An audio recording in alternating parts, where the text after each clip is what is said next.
부족한 성을 단 위에 세우셨사오니 능력의 장중에 붙드시고 하나님의 은혜의 말씀을 전하는 도구로만 사용하옵소서. 감사하옵고 주님의 이름으로 기도 올려옵나이다. 아멘. 할렐루야. 네, 기도해 주셔서 많이 회복이 되세요. 목소리가 그래도 지난주보다는 좀 들으시기가 편하실 것 같아요. 복된 명절입니다. 고향 찾아오신 여러분들을 환영하고 주님의 이름으로 축복합니다. 앞에 옆에 뒤에 분하고 고향에 잘 오셨습니다 이렇게 인사할까요? 잘 오셨습니다. 네.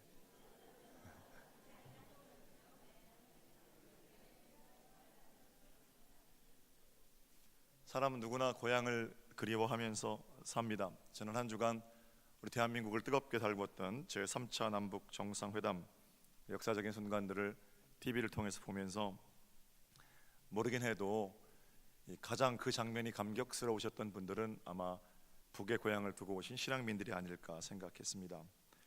이제는 시간이 많이 지났죠, 그죠? 그래서 많이들 돌아가셨고 또 살아계신 분들도 기억조차 가물가물합니다만 여전히 가까운 거리의 고향을 두고 70년 가까이 한 번도 가보지 못했던 고향 땅에 죽기 전에 한번 가볼 수 있겠나 이런 꿈을 꾸게 되는 그런 시간들이셨겠죠. 해마다 임진각에서 추석 차례를 지내는 실향민들의 마음이 올해는 좀 남다르지 않을까 그런 생각도 해보게 됩니다. 여러분은 고향 어디십니까? 서정리십니까?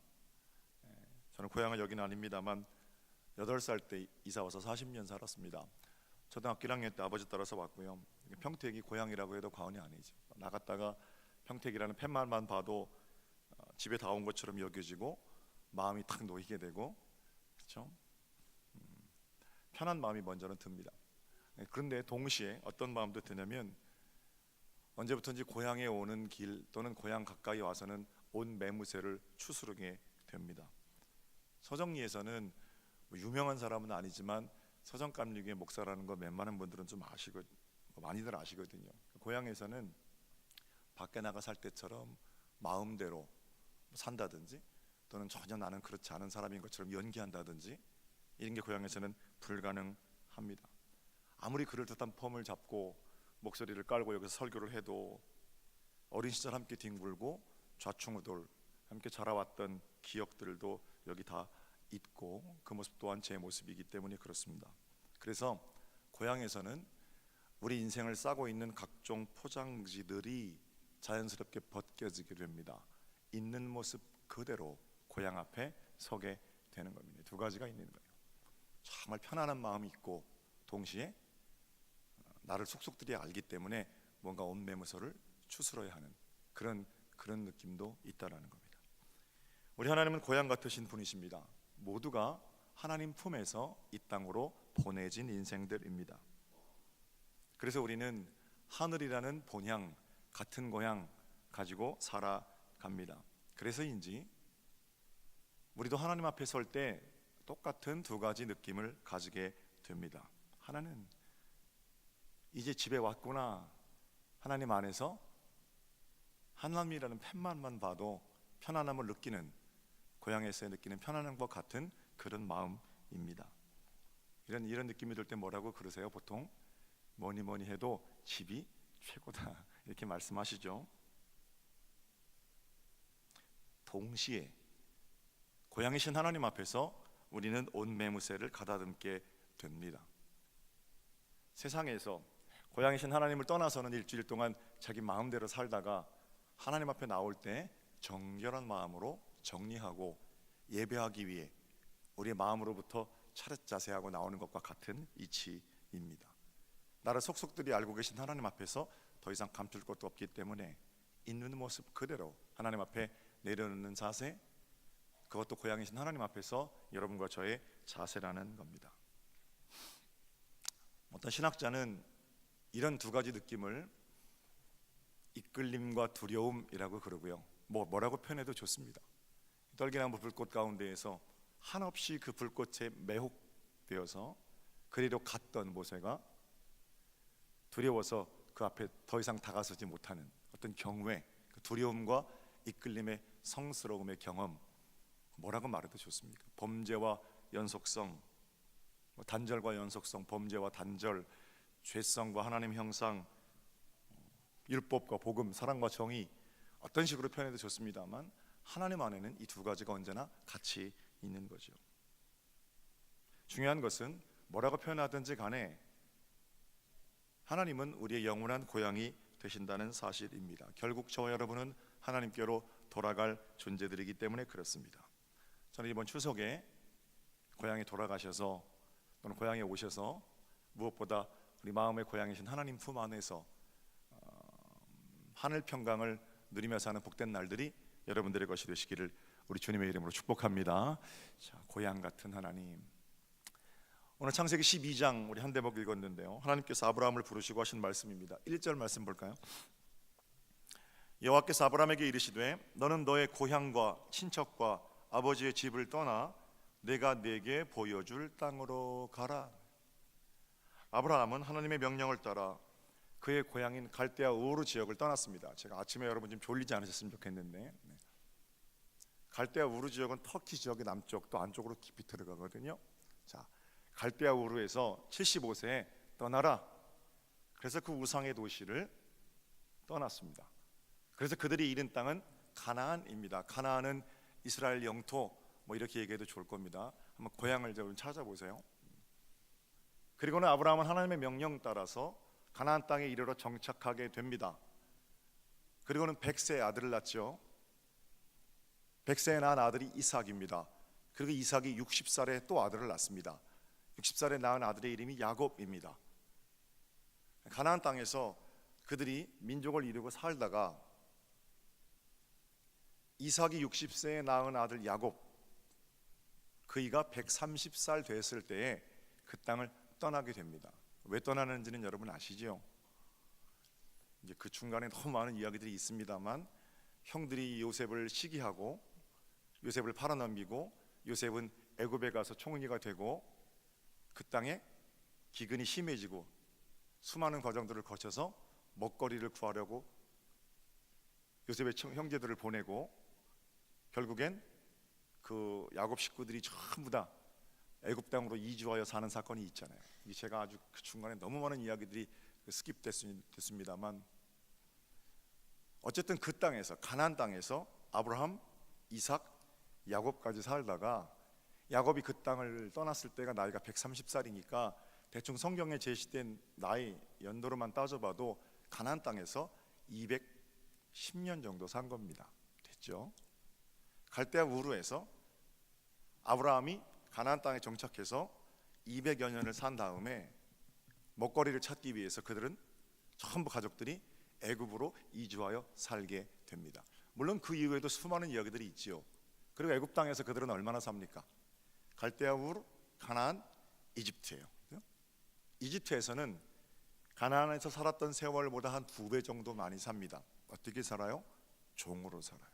먹을 게 없으니까 먹을 것 얻어 먹으면서 애굽 사람들 일해주면서 그렇게 살기 시작하는데 무려 10세대가 넘도록 430년 동안 그들은 종으로 살게 됩니다. 종으로 살다가 하나님의 사람 모세를 통해서 애굽 땅에서, 비옥한 애굽 땅에서 7년 동안 흉년이 있을 거다, 하나님께서 요셉에게 꿈꾸게 하시고 준비하게 하시고, 다 민족들이 먹거리가 없는데 애굽에는 비축해놓은 식량이 있잖아요. 그러니까 애굽이 그 식량을 바탕으로 아주 강력한 강대국이 되죠. 거기 가서 이스라엘도 빌붙어서 430년 동안 산 겁니다. 그 다음에 모세를 통해서 출애굽, 그 종살이를 끊어내고 장정만 60만 명이 애굽을 탈출하게 되죠. 장관이었을 겁니다. 그리고 그들이 40년 동안 광야에서 방황하다가 이르게 된 땅이 어디입니까? 다시 가나안이에요. 다시 이스라엘. 정리를 좀 해볼게요. 갈대아 우르, 고향을 떠나라. 가나안에서 200년 먹을 게 없어서 애굽에서 400년 살다가 출애굽해서 다시 가나안에 살아요. 이쯤 되면 가나안이 하나님께서 약속하신 땅이니까 그들의 고향이라고 말할 법합니다. 근데 가나안에서, 이스라엘에서 그들이 영구적으로 삽니까? 아니죠. 나라를 뺏기잖아요. 바벨론에 의해서, 아수르에 의해서 각각 분열된 왕국이 멸망하게 되죠. 그들이 포로로 잡혀가게 됩니다. 성경이 참 기가 막힌 것은 솔로몬 이후에 갈라진 분열 왕국, 수많은 열 왕들의 이야기가 진행이 되다가 기원전 580년경에 바벨론이 730년에 아수르가 북이스라엘을, 580년에 바벨론이 남유다를, 완전히 이스라엘이 멸망하잖아요. 그리고 나서 그들이 끌려간 땅이 어디냐? 바사 제국, 페르시아 제국, 아스리아, 아수르 제국, 이게 다 어디예요? 갈대아 우르예요. 기가 막힙니다. 땅만 보자면 갈대아 우르에서 가나안으로, 가나안에서 애굽으로, 애굽에서 다시 가나안으로, 가나안에서 다시 갈대아 우르로. 그러면 여러분, 이 거칠게 지금 설명을 드렸습니다만 이 파란만장한 이스라엘의 역사 가운데에서 이스라엘 사람들 고향은 어디입니까? 지금 그들이 차지하고 앉은 이스라엘 땅, 1948년에 국가가 회복된 그 땅이 그들의 고향입니까? 물론 그들은 그렇게 얘기하겠죠. 본래 아브라함이 나왔던 곳이 갈대아 우르니까 그건 원적 정도 되는 겁니까? 아니면 그래도 가장 오랫동안 살았던, 물론 그 이후에는 가나안 땅이 더 오래 살았습니다만, 애굽 땅 400년 동안 그들의 피와 땀과 눈물이 있는 그 땅이 그들의 또 다른 고향이겠습니까? 이스라엘 백성들의 고향은 어디입니까?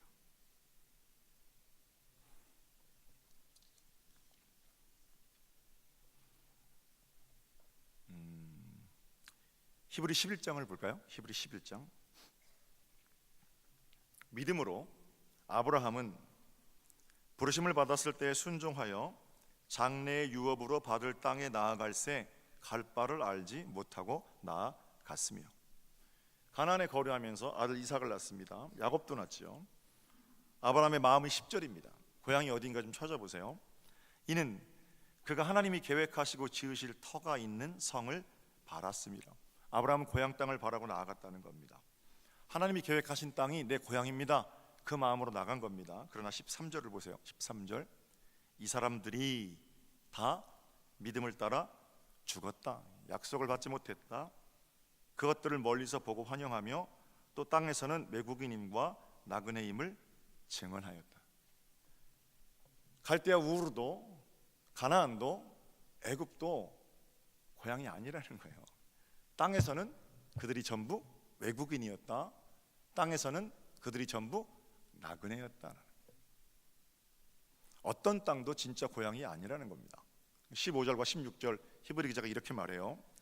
그들이 나오는 바 더 나은 본향을 생각하였더라면 돌아갈 기회가 있었으려니와 그들이 이제는 더 나은 본향을 사모하니 곧 하늘에 있는 것이라.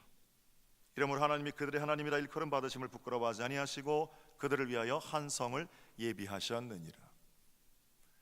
그들이 나온 바 본향을 생각했더라면 돌아갈 기회가 있었을 거다. 그러나 그들은 더 나은 본향, 하늘에 있는 본향, 이 땅에서 부동산을 가지고 있는데 얼마를 가지고 있건 또 그 땅의 부동산이 얼마나 역사가 깊은 것이건 간에 그것이 우리의 영원한 고향일 수는 없다라는 겁니다. 갈대아 우르도 아니고 가나안도 아니고 애굽도 아닙니다. 서정리도 아니고 서울도 아니고 중국도 아니고 미국도 캐나다도 유럽도 아프리카도 아니라는 겁니다. 고향이란, 믿는 자들에게 고향은 하나님께서 우리를 만나 주시는 곳입니다. 때로는 한없는 이끌림으로, 때로는 주체할 수 없는 떨리는 두려움으로, 그 어떤 감정이든지 또는 복합된 마음이든지 간에 하나님께서 우리 가운데 오셔서 우리를 말없이 품어주시는 그분의 품, 그게 고향입니다. 더 나은 본향이란 우리의 마음으로부터 시작되는 하나님의 평강과 위로입니다. 오늘 예배 끝나면 멀리서 오신 분들은 고향으로 돌아가시나요? 또 여러분들은 각자 삶의 자리로 돌아가실 거 아닙니까?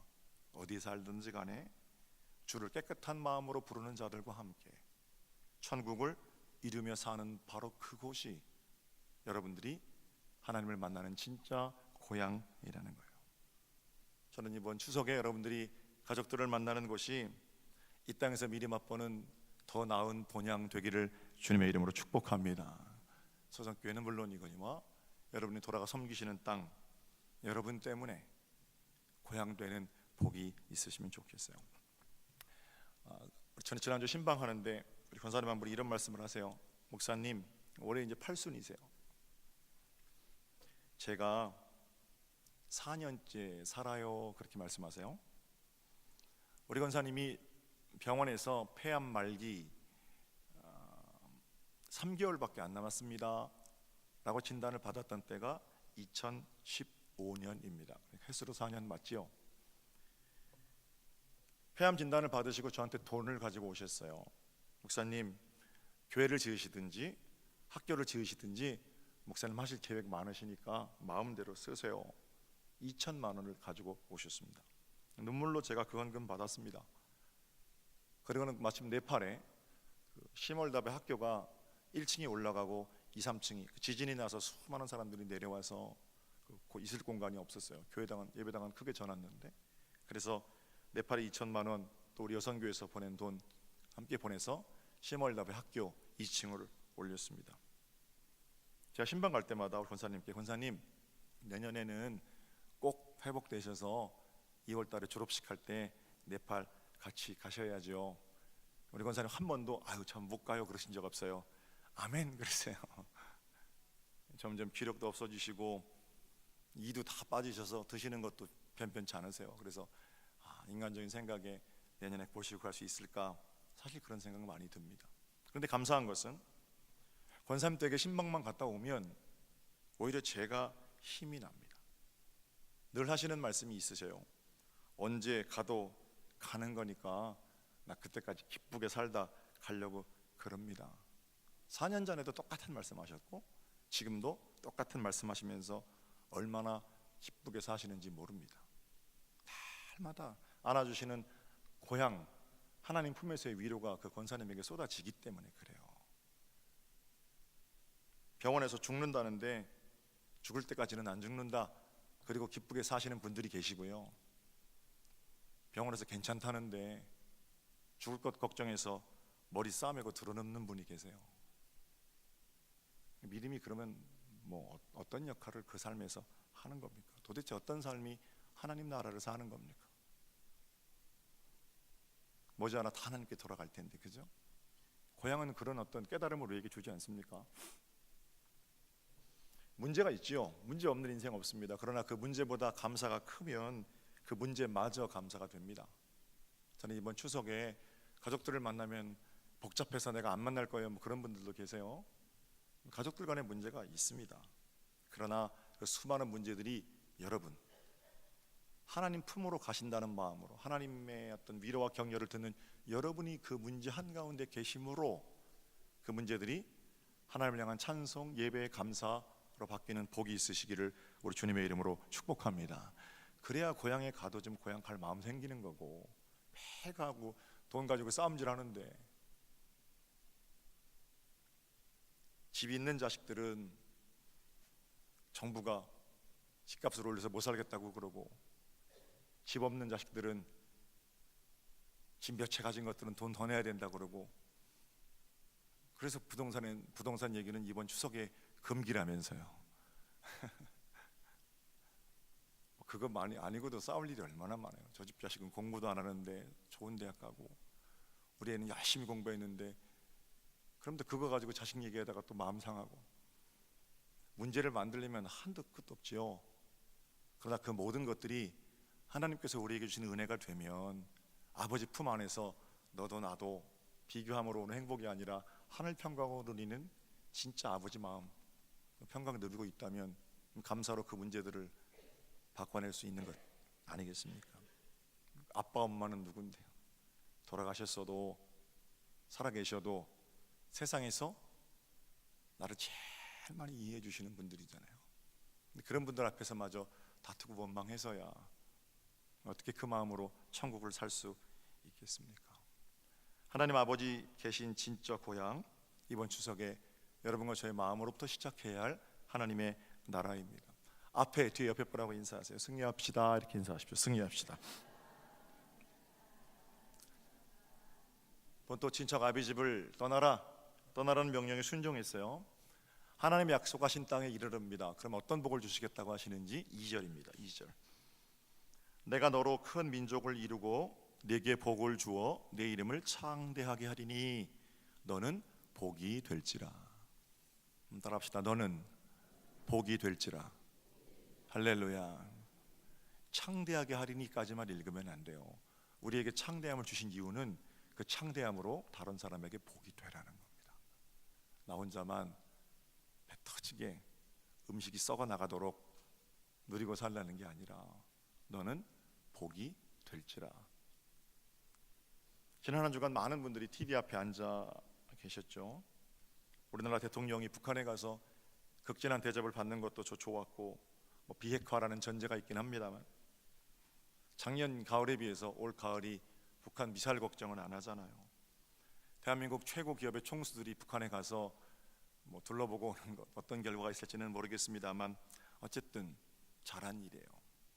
잘못한 건 따끔하게 잘못했다고 말하는 거 좋지만 잘한 건 또 잘했다고 말하는 게 그게 좋은 겁니다. 남의 나라 대통령 아니잖아요. 나와 뜻이 맞건 맞지 않건 간에 그 얼마나 잘한 일입니까? 한편 이런 생각도 들었습니다.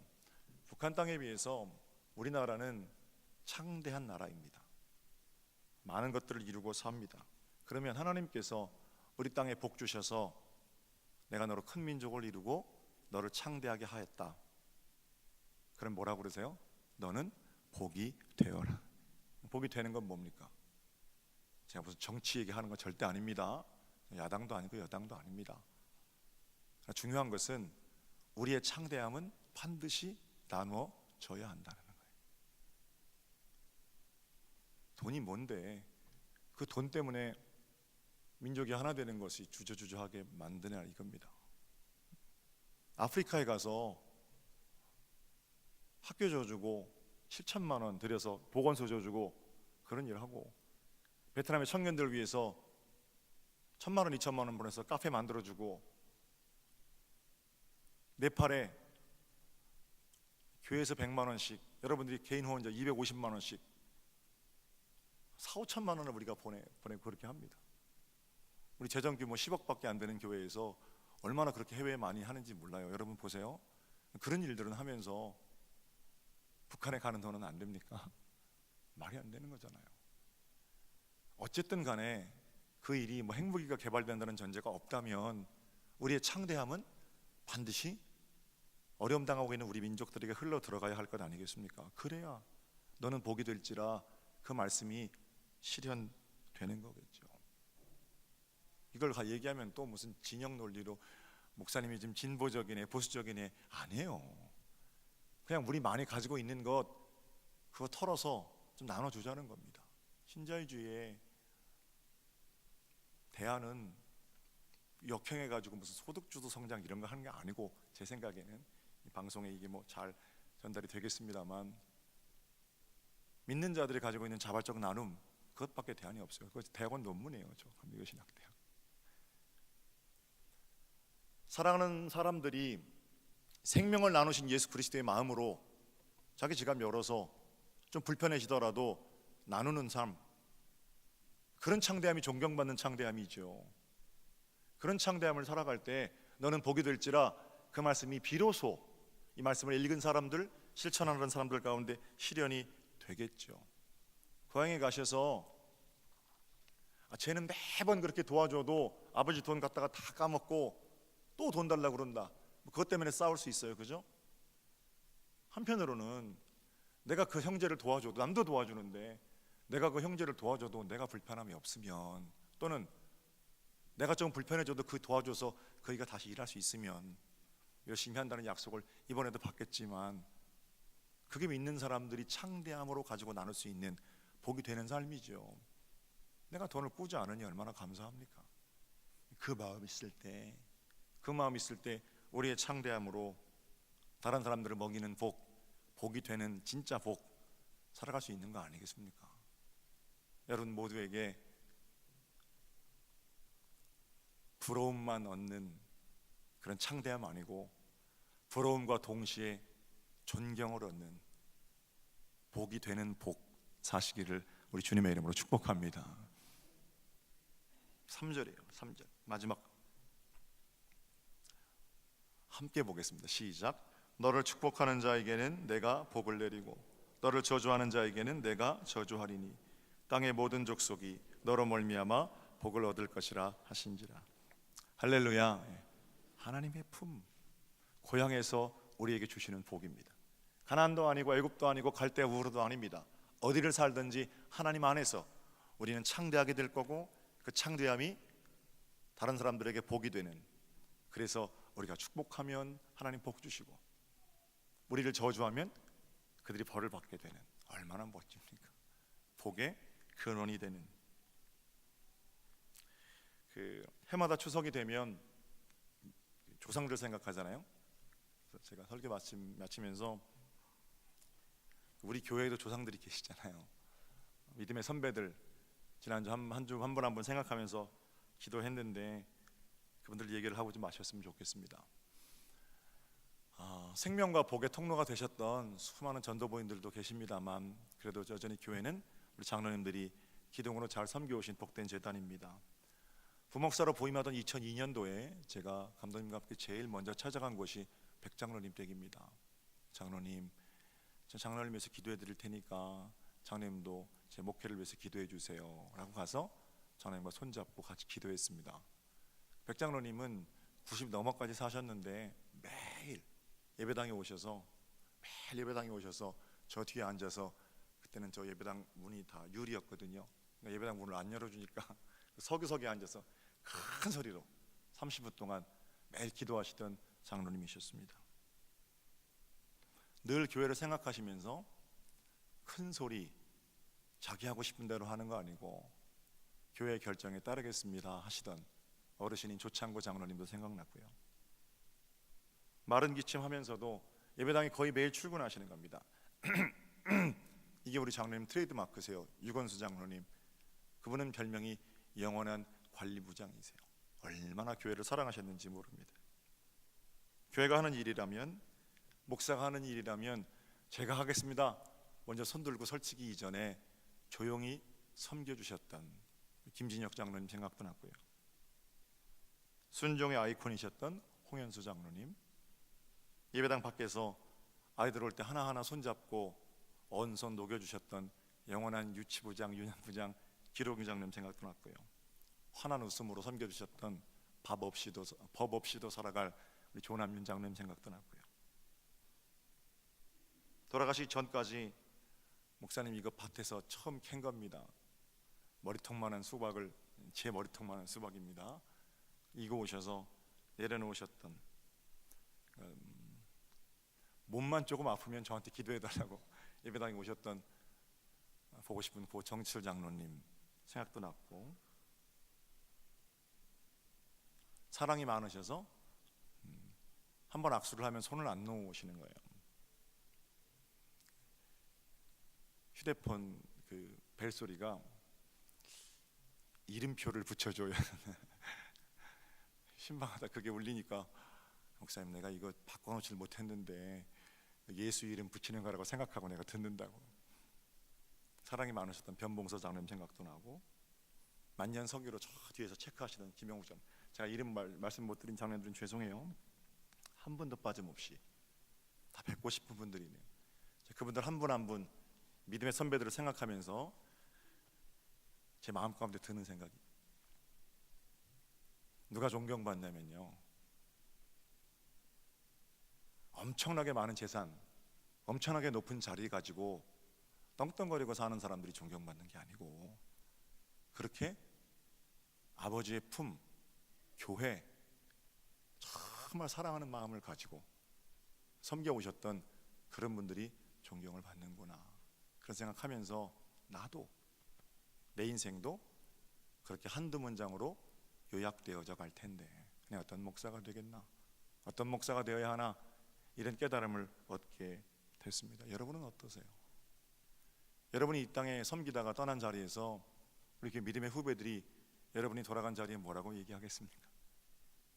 그분은 어떤 분이셨다, 세상에서는 그분이 진짜 존경받고 그러고 살았는데 에이, 교회에서는 이런 평가 들으셔도 되겠습니까?